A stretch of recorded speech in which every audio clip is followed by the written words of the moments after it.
Bismillahirrahmanirrahim. Assalamualaikum warahmatullahi wabarakatuh.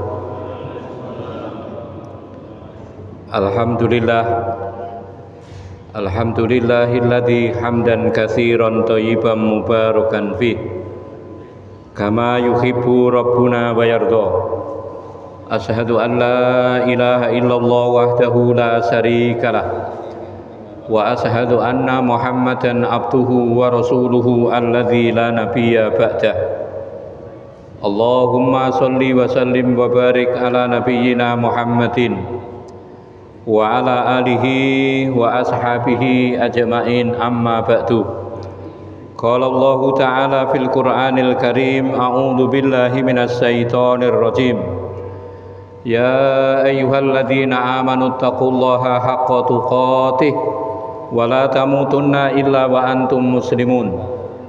Ya ayyuhan nasu taqu rabbakum alladzi khalaqakum min nafsin wahidah wa khalaqa minha zawjaha wa basa minhuma rijalan katsiran wa nisaa'a wattaqullaha alladzi tasaaluna bihi wal arham innallaha kana 'alaikum raqiba.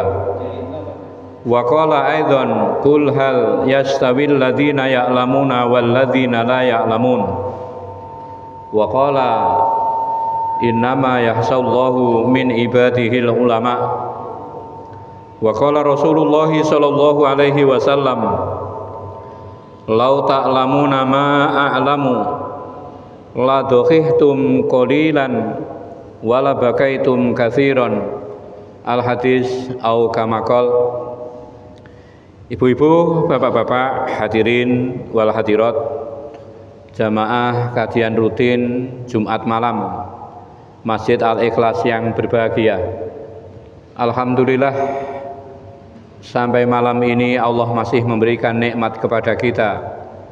Nikmat yang berupa kesehatan, nikmat yang berupa kesempatan, lebih-lebih nikmat yang berupa iman, sehingga kita bisa melakukan sholat maghrib berjamaah, kita bisa tholabul ilmi, kita bisa melakukan sholat isya berjamaah.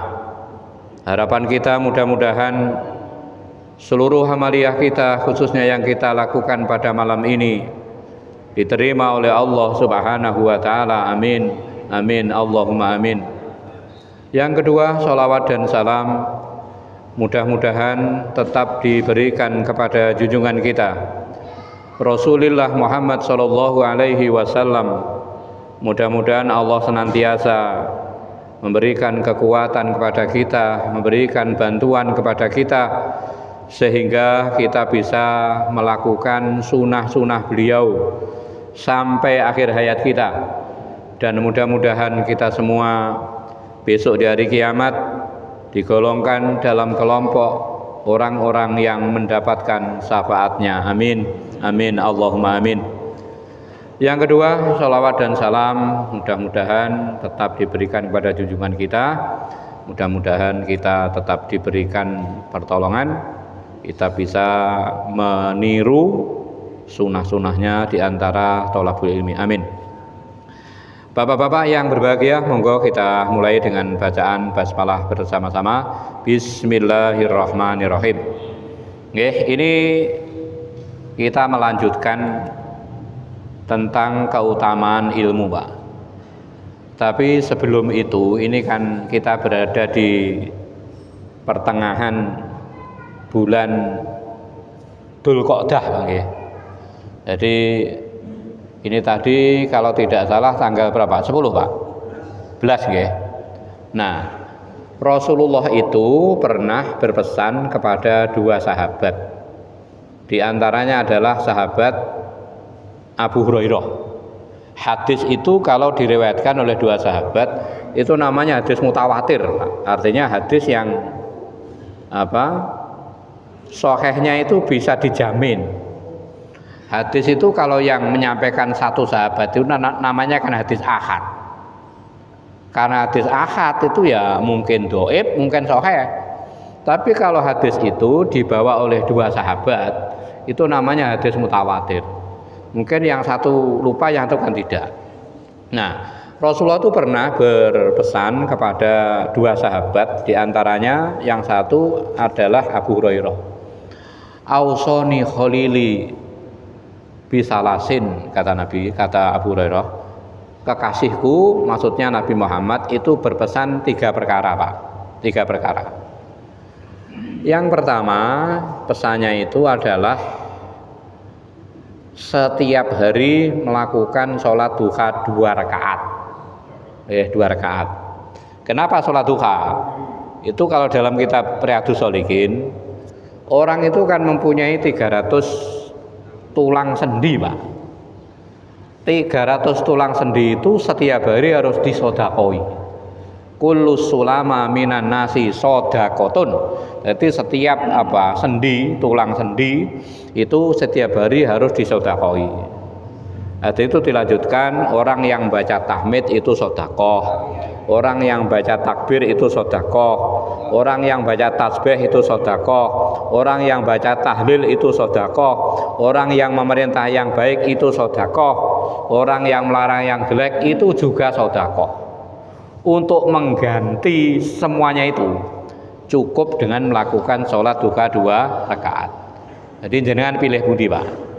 Baca tahmid, baca takbir, baca tahlil, baca tasbih, merintah yang baik, melarang yang jelek, sama sholat duha 2 rakaat. Pilih budi, Pak. Ya, enteng sholat duha, Pak. Okay. Makanya orang yang melakukan sholat duha itu sama dengan apa?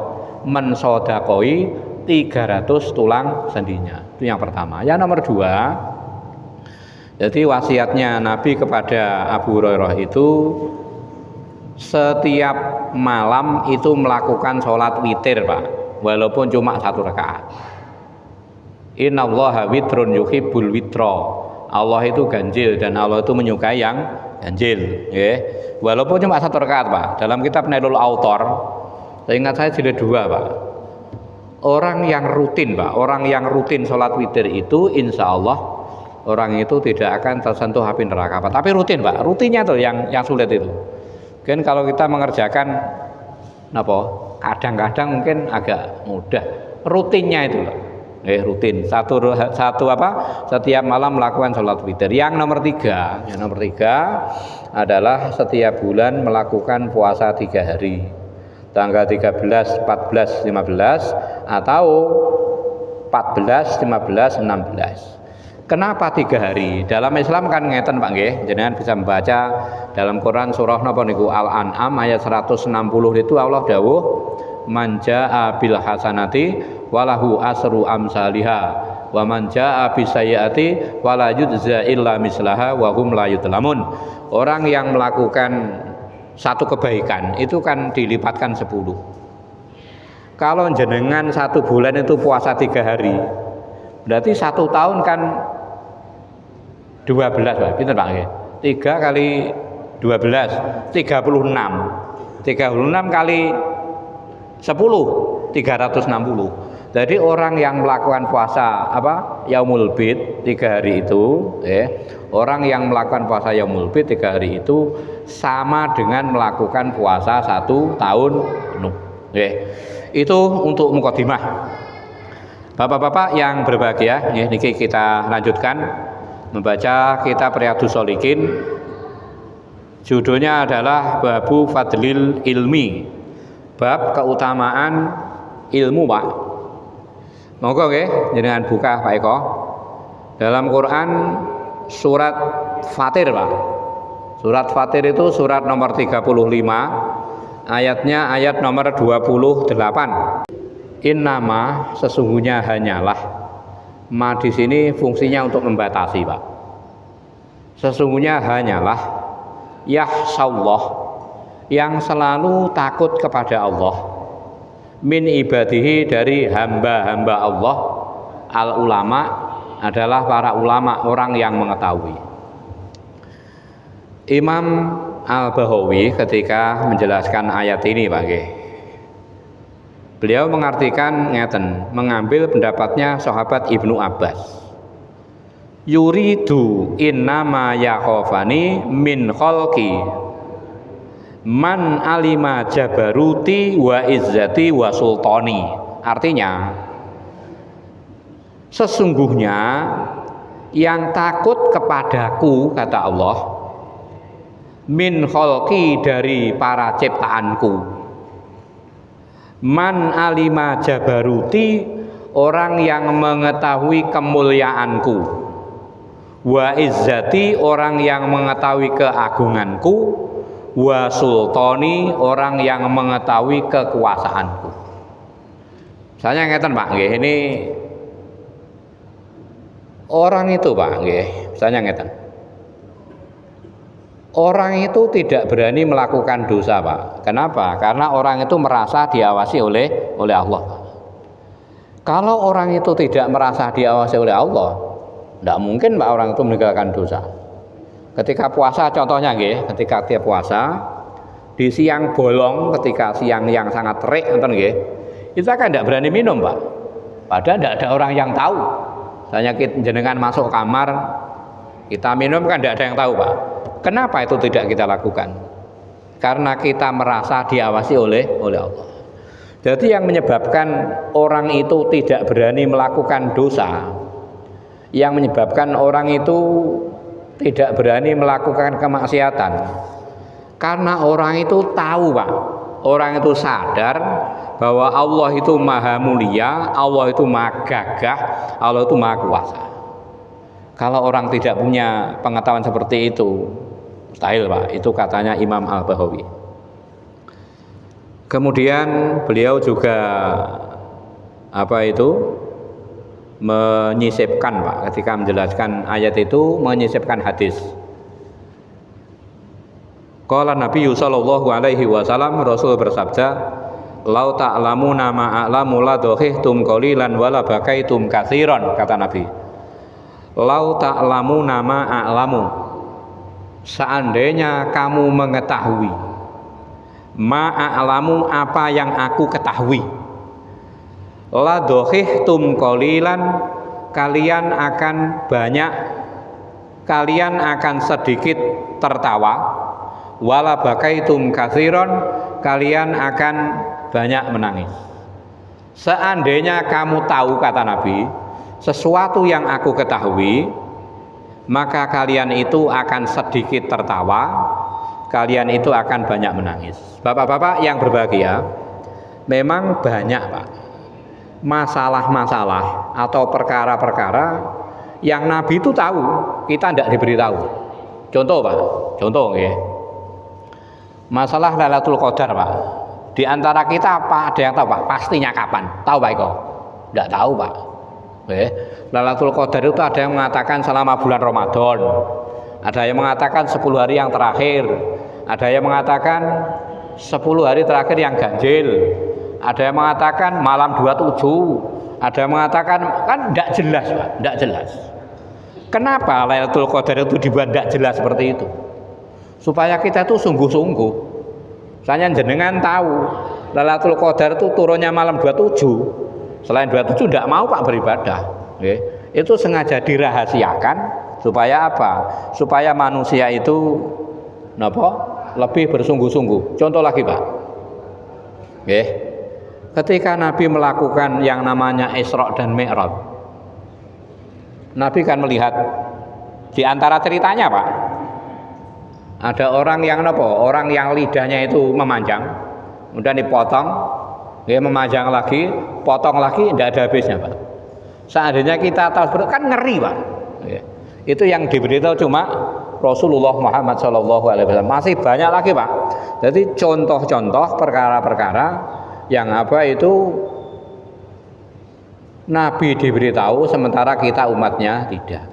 Itu tujuannya, diantara tujuannya adalah supaya kita lebih giat, lebih sungguh-sungguh di dalam melakukan amal ibadah.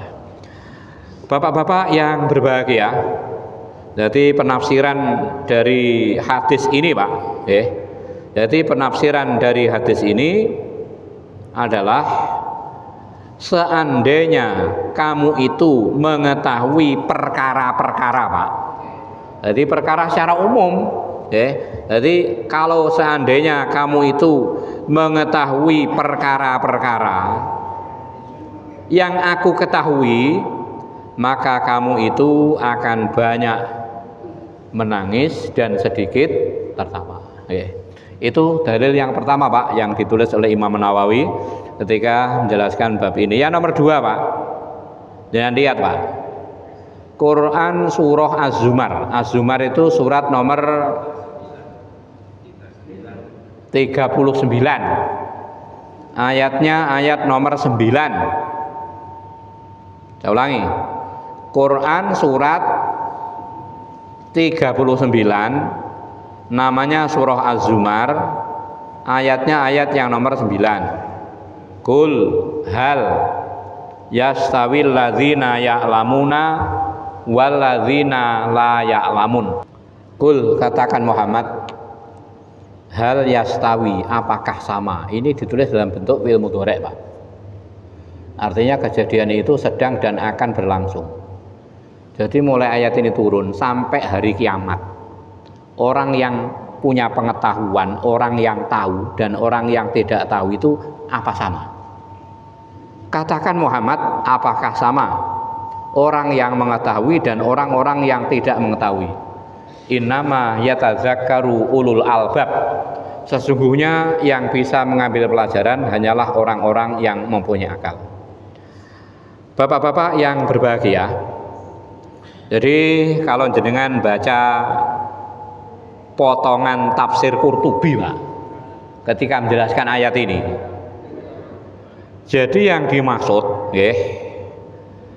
dimaksud dengan orang yang tahu itu alladzina ya'lamuna hum alladzina yantafi'una bi ilmihim wa ya'maluna bihi.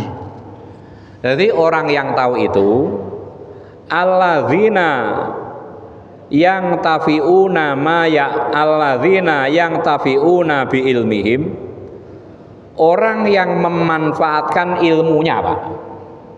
Wa yu'allimuhum, ulangi, alladzina yang tafi'una ya bi ilmihim wa ya'maluna bihi. Jadi orang yang tahu itu orang yang bisa memanfaatkan ilmunya dan orang itu mau mengamalkan Pak. Ulangi, orang yang punya ilmu dan orang itu bisa mengamalkan. Kan kathah Pak, orang punya ilmu tapi tidak bisa mengamalkan atau tidak mau mengamalkan. Makanya ditegur oleh Allah, ya ayyuhalladzina amanu lima taquluna ma la taf'alun niku nggih. Wahai orang-orang yang beriman, mengapa kamu mengetahui, kamu mengatakan sesuatu yang kamu tidak mengerjakannya? Atau ada lagi dalam surat Al-Baqarah ayat 45 niku, 45 atau berapa niku. Jadi apa? Niku lho Pak nggih. Sedangkan kamu baca kitab niku lho, nggih. Saya agak lupa. Jadi mengapa kamu tidak mengatakan sementara kamu itu punya kitab? Itu surat Baqarah. Artinya ayat-ayat tadi teguran Pak. Jadi teguran buat orang yang dia itu punya ilmu, tetapi orang itu tidak mau mengamalkan. Makanya kita tuh di satu sisi ketika kita tidak tahu, kita akan dituntut untuk mencari tahu. Ketika kita sudah tahu, kita dituntut untuk mengamalkan. Kita tidak tahu kan salah Pak. Quran mengatakan tersebut niku. Was'alu ahla dzikri in kuntum la ta'lamun. Bertanyalah kepada orang yang tahu ketika kamu tidak tahu. Orang yang tidak tahu itu dituntut untuk tahu. Kalau dia sudah tahu, dituntut untuk mengamalkan. Bapak-bapak yang berbahagia, makanya Imam Al-Ghazali membagi manusia itu menjadi 4 Pak. Yang pertama, rajulun yadri wa huwa yadri annahu yadri, orang yang mempunyai ilmu, wa huwa yadri annahu yadri, orang yang punya ilmu dan dia menyadari kalau dirinya itu punya ilmu. Kemarin sudah saya singgung, akhirnya ilmunya itu bermanfaat buat orang lain. Karena ada Pak, orang itu punya ilmu tetapi dia tidak sadar kalau dia itu punya ilmu, akhirnya ilmunya tidak bermanfaat buat orang lain. Bapak-bapak yang berbahagia, jadi kembali ke penjelasan ayat ini, Pak. Jadi yang dimaksud dengan orang yang mengetahui itu adalah orang yang mempunyai ilmu, dia bisa memanfaatkan ilmunya dan dia bisa mengamalkan ilmunya tersebut. Sementara orang yang tidak tahu itu orang yang wa amma malam yan tafi'a bi ilmihi walam ya'mal bihi wa huwa bimanzilati malam ya'lam. Orang yang punya ilmu, dia tidak bisa mengamalkan dan dia tidak bisa memanfaatkan ilmunya, orang itu masuk dalam kategori orang yang tidak tahu. Kira-kira kita di mana, Pak Eko? Jadi kita tahu, kemudian kita bisa memanfaatkan dan mengamalkan, atau kita tahu tapi kita tidak bisa mengamalkan atau belum mau mengamalkan. Ini kalau dalam tafsirul Katsir, Pak. Ketika menafsiri Quran surat Ali Imran, saya ingat saya. Besok itu ada kiai masuk neraka, Pak. Kiai masuk neraka, santrinya malah masuk surga. Akhirnya santrinya bertanya, "Pak Yai, jenengan kok malah mlebu neraka? Lha kula mlebu surga gara-gara jenengan. Saya masuk surga itu gara-gara jenengan. Lah jenengan kok malah mlebu neraka?" Tegurane ustaz, Pak. Dan kiainya itu ngomong, "Iya, saya itu memerintah melakukan yang baik, tapi sendiri tidak melakukan." Ini kan ustaz, Pak. Kon sedekah. Ustaz ora tau sedekah. Kon tahajud. Ustaz tidak tahu tahajud, kan enten, tapi mboten kabeh, Pak. Ada sing model ngoten niku, nggih. Jadi kenapa jenengan masuk neraka? Wong saya masuk surga itu gara-gara jenengan. Kiai itu mengatakan, "Iya, saya dulu tuh memerintahkan kebaikan, tapi saya tidak melakukan. Saya melarang melakukan kemaksiatan, jadi saya justru melakukan kemaksiatan itu." Makanya di Quran sangat jelas, Pak, Allah menegur. Jadi siapapun yang mengaku beriman, tapi yang tinggal Pak Eko, surat As-Saff, ayatnya ayat nomor 2. Ya ayyuhalladzina amanu lima taquluna ma la taf'alun. Kabura maktan indallahi an taqulu ma la taf'alun. Ya ayyuhalladzina amanu, wahai orang-orang yang beriman, lima taquluna, mengapa kamu mengatakan ma la taf'alun, apa yang tidak kamu kerjakan, Pak. Orang itu bisa mengatakan karena dia tahu tuh, Pak. Kalau dia tidak tahu, tidak mungkin dia mengatakan. Mengapa kamu mengatakan ma la taf'alun, apa yang tidak kamu kerjakan? Kabura maktan, dosa besar, indallahi, di sisi Allah, antaquluna ma la taf'alun, jika kamu mengatakan sesuatu yang tidak kamu kerjakan. Maksudnya ngeten, Pak. Maksudnya dia itu memerintah yang baik dan dia itu tidak punya niatan untuk melakukan. Kalau orang itu mengatakan sesuatu, dia punya niat untuk melakukan sesuatu tapi dia tidak mampu, itu boleh. Contoh, saya itu kan belum kaji tuh, Pak. Lah misalnya saya menerangkan masalah haji, saya haji dulu, ya kesuwen tuh, Pak. Makanya orang itu tidak punya jadi dia mengatakan sementara dia tidak punya keinginan untuk mengamalkan apa yang dikatakan itu. Lebih jelas lagi, Pak, lebih jelas lagi. Ya, lihat dalam Quran surat Al-Baqarah, ini penafsirannya ya tadi, Pak, surat Az-Zumar ayat nomor 9. Al-Baqarah ayat nomor 44, Pak. Atamuruna nasa bil birri wa tangsawna anfusakum wa antum tatlunal kitab afala taqilun. Ini teguran buat orang Yahudi khususnya dan buat kita umat Islam pada umumnya, Pak. Karena orang Yahudi itu rata-rata kan pinter-pinter, Pak, orangnya. Ditegur oleh Allah lewat ayat itu. Baqarah surah 2 ayat nomor 44. Jelas, Pak, nggih? Atamuruna nasa bil birri, mengapa kamu itu memerintahkan manusia berbuat baik? Kadang kita itu nyuruh anak suruh baca Quran, jamaah masjid, kita gerinda. Kita nyuruh orang lain sedekah, kita sendiri tidak. Kita nyuruh orang lain baca Quran, kita sendiri tidak, gitu. Mengapa kamu memerintahkan manusia berbuat baik? Watang sauna angfusakum, sementara kalian itu melupakan diri kalian sendiri. Wa antum tatlunal kitab, sementara kamu itu baca kitab, artinya kamu ngerti. Jadi orang itu paham, orang itu ngerti, dia merintah orang lain, tapi dirinya sendiri tidak mau mengamalkan. Akhirnya ditutup, Pak. Afala ta'qilun. Apa kamu tuh tidak mikir, Pak? Hanya tidak berpikir dampak orang yang mengatakan sementara dia tidak mengamalkan. Jadi orang yang tidak tahu itu, kata Imam Al-Qurtubi, adalah orang yang punya ilmu, dia tidak bisa memanfaatkan ilmunya dan dia tidak mengamalkan ilmunya, Pak. Jelas benten, jelas berbeda. Bapak-bapak yang berbahagia, kemudian hadis-hadisnya, Pak, hadis-hadisnya. An Abi Umamah, dari Abi Umamah radhiyallahu anhu, mudah-mudahan Allah meridhoinya. Anna Rasulullah sallallahu alaihi wasallam qala, bahwasanya Rasulullah Muhammad sallallahu alaihi wasallam bersabda, fadlul alimi, keutamaan orang yang punya ilmu, Pak. Alim itu kan isim fa'il, Pak. Alima, ya'lamu, aliman, itu isim fa'il, subjek. Jadi alima itu artinya mengetahui, ya'lamu sedang mengetahui, kalau alimun itu orang yang mengetahui. Fadlul alimi, keutamaan orang yang mengetahui, alal abidi, dibanding orang yang ahli ibadah. Kafadli ala adnakum, itu ibaratnya aku, kata Nabi, dibanding orang yang paling rendah di antara kalian. Nabi itu kan sebagus-bagusnya orang, Pak. Jadi Nabi itu kalau tidak salah, Nabi itu jumlahnya 124.000, Pak.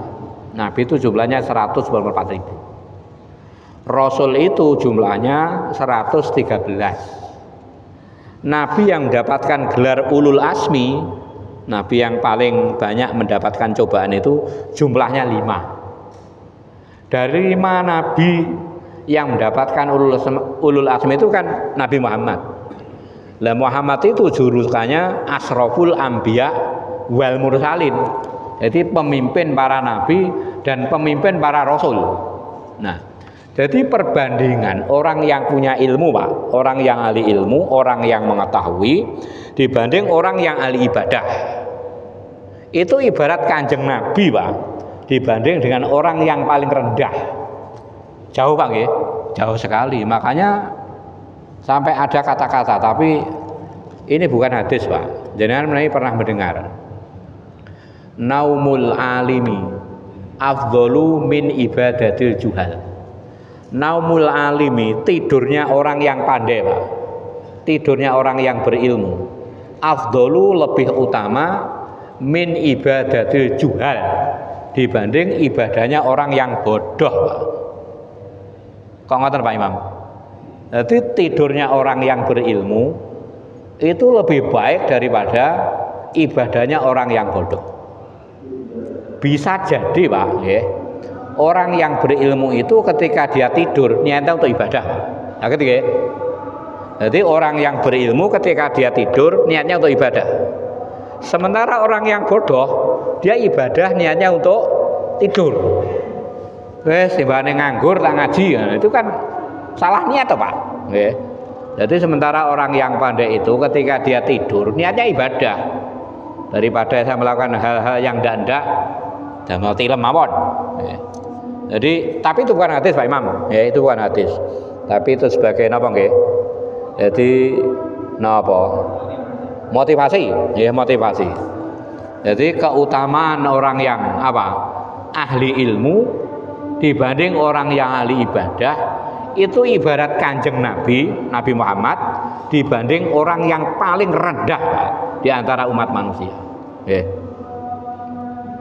Summa qala, kemudian Nabi bersabda,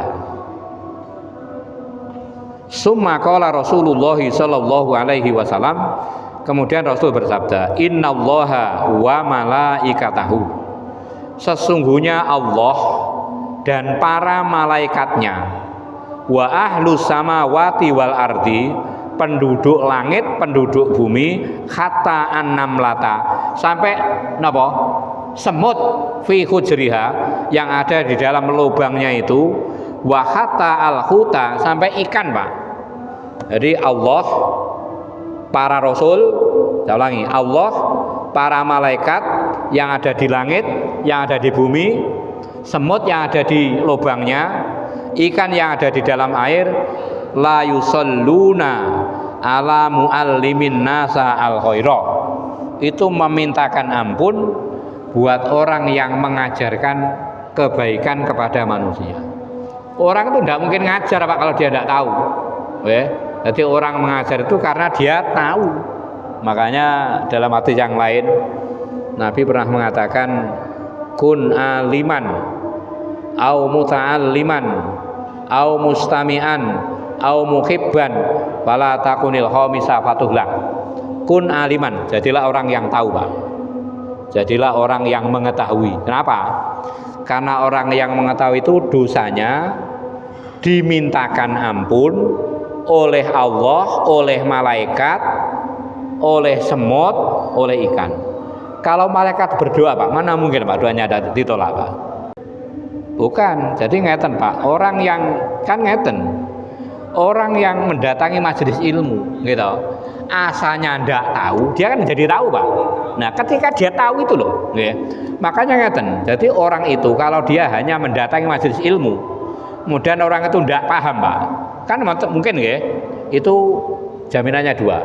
Satu, orang itu dimudahkan jalannya masuk surga. Yang nomor dua, orang itu dicintai malaikat. Dia mendatangi majelis ilmu tapi tidak paham, Pak, tidak tahu. Ya mungkin teko langsung turu, kok tangine wis buyar. Ya. Itu insya Allah mudah jalan masuk surga. Nomor dua, napa bau? Disukai malaikat. Kalau dia paham, Pak, dia paham, ya, itu tambah dosa-dosanya dimintakan ampun oleh para malaikat, oleh Allah, oleh semut, oleh ikan yang ada di di dalam air. Makanya orang mengajar itu ilmunya tidak harus banyak, Pak. Kita tahu satu ayat, ajarkan pada orang lain. Soalnya kita masuk di kategori hadis ini, orang yang mengajarkan kebaikan, itu kan tidak ada tanpa keterangan satu bab atau dua bab, kan tidak ada. Pokok ngulang kebaikan. Orang yang mengajarkan kebaikan itu dosa-dosanya dimintakan ampun oleh semut, oleh ikan, oleh para malaikat, oleh Allah Subhanahu wa Ta'ala. Bapak-bapak yang berbahagia, hadis ini diriwayatkan oleh Imam At-Tirmidzi. Waqala, Imam Tirmidzi mengatakan hadisun hasanun. Ini adalah hadis yang hasan, hadis yang baik. Yang pertama. Nomor dua, ini berkaitan dengan yang jenengan tanyakan tadi, Pak Imam. Wa an Abi Darda, dari Abi Darda radhiyallahu anhu, mudah-mudahan Allah meridhoinya, qala, dia berkata, sami'tu Rasulullah sallallahu alaihi wasallam yaqulu, aku mendengar Rasul bersabda, man salaka thoriqon, siapa yang menempuh jalan. Ini tidak ada keterangan loh, Pak, jauh atau dekat. Dia menempuhnya itu jalan kaki atau naik kendaraan, tidak ada keterangan. Orang yang menempuh perjalanan, Pak, yabtaghi fihi ilman, yang tujuannya untuk mencari ilmu, sahhalallahu lahu thoriqan ilal jannah, Allah mudahkan jalannya masuk ke dalam surga. Saya ulangi lagi, tidak ada keterangan paham atau tidak paham. Orang yang mendatangi majelis ilmu, maka orang itu dimudahkan jalannya masuk ke dalam surga. Yang pertama, wa innal malaikata la tad'u ajnihataha ridon li talabi ilmi. Sesungguhnya para malaikat meletakkan sayapnya.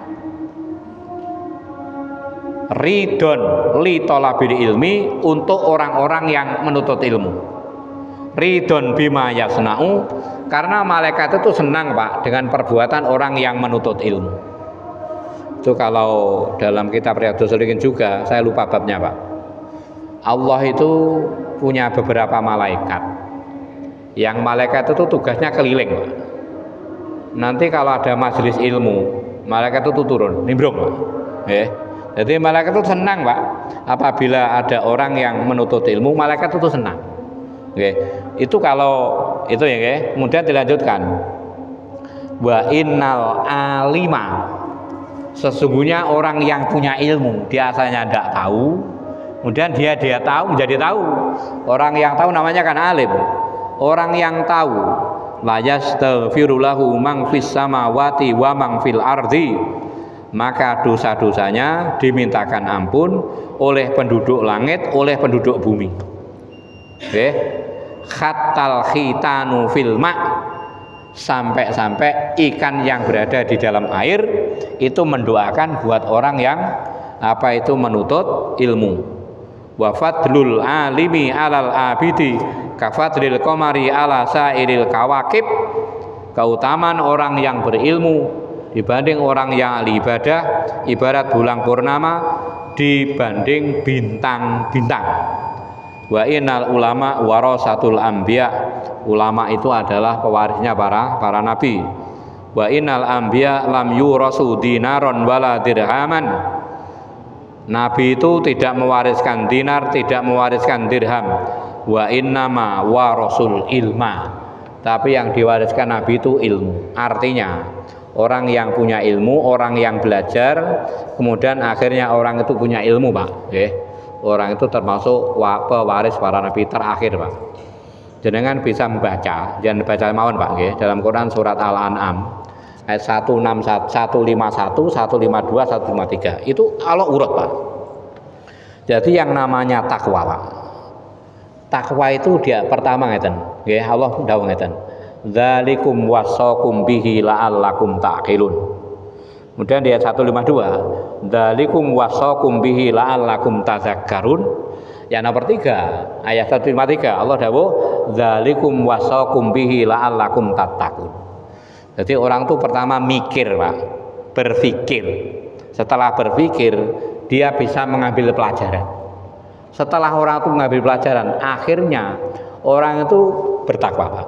Jadi takwa itu proses Pak, orang ujuk-ujuk, Jadi asalnya orang itu berpikir, setelah berpikir dia bisa mengambil ibroh, dia bisa mengambil pelajaran. Setelah itu dia bisa menjadi orang yang bertakwa. Artinya apa? Jadi ketakwaan itu, sifat takwa itu, orang bertakwa itu diawali dari proses mengetahui. Makanya dalam Quran surat yang pertama yang turun itu surat Al-Alaq Pak, Iqra, Nabi mengatakan Iqra, bacalah.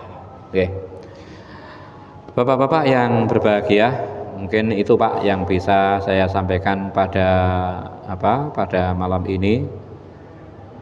Mudah-mudahan yang saya sampaikan ini ada guna dan faedahnya. Terakhir Pak, ini hadis sebetulnya sering saya sampaikan Pak. Ini saya ulang sifatnya untuk memberi motivasi. Nabi mengatakan man hoda ilal masjid la yuridu illa ayyata'allama khairan au yu'allimahu wa ajruhu ka ajril haji tammatan hajjatuhu. Barang siapa yang datang ke masjid, man hoda ilal masjid, barang siapa yang datang ke masjid, la yuridu illa ayyata'allama khairan, orang itu tidak punya niat kecuali untuk belajar kebaikan. Au yu'allimahu, atau mengajarkan kebaikan. Sami Pak, jenengan kali kula. Di orang yang ke masjid, di masjid Pak syaratnya, orang yang ke masjid niatnya untuk menuntut ilmu atau mengajarkan ilmu. Fa ajruhu ka ajril haji, maka pahalanya seperti pahala orang yang melakukan ibadah haji. Makanya monggo kita tetap semangat. Ini mungkin peluang atau terobosan bagi kita yang sampai tua memang belum bisa melakukan ibadah haji. Haji sekarang kan saya datang sekarang kan berangkatnya kan berapa tahun Pak? 30 tahun. Misalnya umur swidak daftar alamat boten budal niku. Nggih. Maka terobosannya Pak diantaranya adalah dengan sering-sering menghadiri majelis ilmu di masjid Pak. Orang yang datang ke masjid tujuannya untuk mempelajari ilmu, mempelajari kebaikan atau mengajarkan kebaikan, maka pahalanya seperti orang yang melakukan ibadah. Beda Pak, beda. Karena Nabi itu matur ngeten, ilmu itu didatangi Pak, bukan untuk mendatangi. Jadi ilmu itu didatangi. Misalnya ngeten Pak, ketika jenengan belajarnya di rumah, belajarnya di rumah, kita kan tidak mendapatkan pelajaran Pak. Terus malih Pak, orang yang belajar di rumah, ketika jenengan belajar, jenengan datang dan jenengan mendatangkan guru, kalau beda Pak. Kini kita merasa bayari, gitu. Makanya kata Nabi, ilmu itu didatangi Pak, bukan mendatangi. Kalau ustadz itu yang datang, kesane kok nopo nggih. Makanya yang paling tepat datang masjid enten iki. Jadi santrinya ingin belajar, sementara ustadznya pengen mengajar. Nggih, makanya Imam Ahmad itu pernah mengatakan, jadi tidak mau Pak dia suruh datang. Ilmu itu didatangi Pak, bukan mendatangi. Jadi ustadz itu terhormat itu kan orang-orang dulu Pak. Jadi beda Pak, kalau beda. Sama-sama belajarnya Pak. Misalnya jenengan belajar di masjid dan di luar, beda Pak. Karena orang ke masjid, misalnya Nabi pernah mengatakan, barang siapa yang berwudu di rumah, kemudian dia datang ke masjid, tujuannya untuk melakukan kewajiban, itu dosanya diampuni Pak. Itu tidak berlaku kalau orang itu berjalan ke tempat yang lain. Man tatahhara fi baitihi, barang siapa yang berwudu di rumah kemudian dia berjalan ke masjid untuk melakukan kewajiban, mungkin menuntut ilmu, mungkin sholat jamaah, atau mungkin apa Pak, tapi di masjid, itu dosanya diampuni. Itu berlaku di masjid Pak. Makanya alhamdulillah kita ngajinya itu di masjid, di masjid. Jadi ngeten, ini kan lebih spesifik Pak maksud kula. Jadi kalau di pesantren itu kan konotasinya kan lama toh Pak. Ya mungkin hadisnya lain, hadisnya yang lain. Ini misalnya kan ngeten. Kalau orang ke masjid itu kan tidak butuh waktu lama toh Pak. Misalnya jenengan teng mriki, telah isak mantuk, itu kan masuk di sini. Kalau pesantren itu kan tahun-tahunan toh Pak. Jadi hadis-hadis itu Pak, hadis-hadis itu adalah penghormatan Kanjeng Nabi kepada orang yang datang ke masjid. Ada orang yang datang ke masjid, walaupun mungkin masjidnya tidak seindah ini Pak. Jadi memang Nabi kalau matur sebaik-baik tempat di bumi itu adalah masjid Pak. Sejelek-jelek tempat di bumi adalah pasar. Itu tidak disebut masjidnya bagaimana. Masjid itu tempat yang paling baik. Kenapa? Karena di masjid itu insya Allah orang niatnya baik. Ini di masjidnya elek ya kebacut Pak. Terus insyaallah disambung pada pertemuan yang akan datang. Mudah-mudahan yang saya sampaikan ini bisa menambah semangat, bisa menambah ilmu, bisa menambah iman kita masing-masing. Amin. Amin Allahumma amin. Apabila ada benarnya datanya dari Allah, apabila ada salahnya dari saya sendiri, monggo kita tutup dengan doa kafaratul majlis. Hanakallahumma bihamdika asyhadu an la ilaha illa anta astaghfiruka wa atubu ilaik wal afu minkum wa akhiran. Assalamualaikum warahmatullahi wabarakatuh.